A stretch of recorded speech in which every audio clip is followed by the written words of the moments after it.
ఒకేసారి కాదు, ఒక్కొక్కడిని, ఒక్కడి తర్వాత ఒక్కడిని. అంటే చంపితే ఒక్క క్షణంలో ప్రాణం పోతుంది.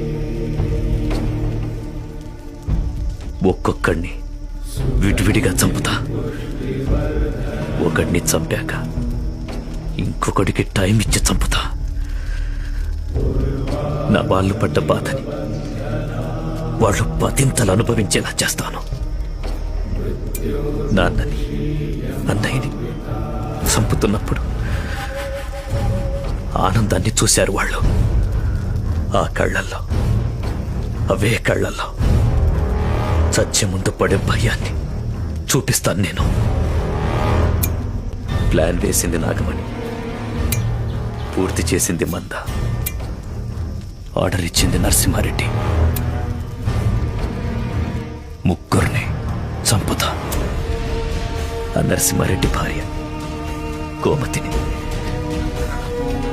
మా అమ్మ సొంత అక్కలా భావించేది. అలాంటి మా అమ్మని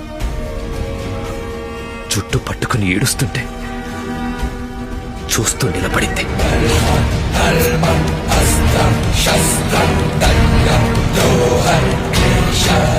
ముందు దాన్ని ఏడిపిస్తా.